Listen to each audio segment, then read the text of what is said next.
Thank you very much for the floor, Peter. And on behalf of the organizers, myself, and also the organizers, Peter as well, I also would like to welcome all of you in this event, and I would like to express my gratitude for your interest to the audience, and as to our speaker, your willingness to come, even on a very short notice. So it's really, really appreciated that you are here. Thank you very much indeed. And we are looking forward very much to the discussions of today because we believe that technology is something which shapes society and economy and also triggers changes in the law. And I think that as lawyers, perhaps our most important question is to decide which are really new problems and which are the problems that are only old problems in new clothes. I think that's very, very important to decide if we should rush into some kind of revolution in the law and to disrupt everything, or could we build up on the building blocks what we have. And I think also it's a question how the law should react. Should enforcement of law be driven by courts or by the legislator? Which is the better choice, to have law or just to have a regulation? Should private law enforcement or public law enforcement prevail on this field? And we have some experiences in competition law, in consumer protection law, also data protection law, about this kind of trends. And there are some further issues in the society which are very, very important, and I think it's a very big tension which is difficult to solve, that how technology always involves risks, not only the very modern technology, but just try to imagine the world, I don't know, 150 years ago when the first train came and just crossed the lands, and there were very, very high risks created by that. But the question is how the risks should be managed by the society.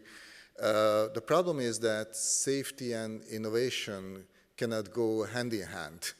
If something is innovative, it involves risk. If something is safe, which is very important value, then it couldn't really be innovative.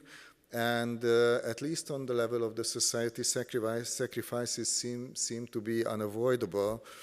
But we have to decide which are the interests and also the values in the society that have to be protected utmost.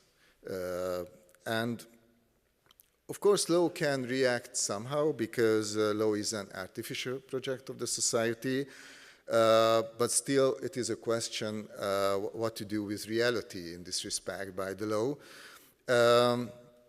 And I just would like to quote something which I think is very interesting from one of my favorite authors who died unfortunately.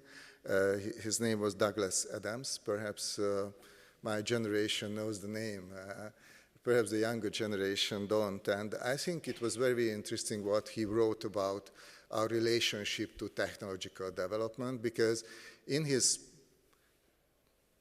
very, very short novel, I would say, it's just a very short writing that was published after his death, and the title of this very short novel or essay, even, it was not a novel, I think it was an essay, and the title was How to Stop Worrying and Learn to Love the Internet.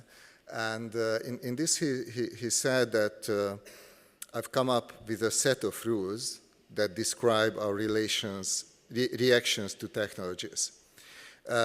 Anything that is in the world when you are born is normal and ordinary and is just a natural part of the way the world works.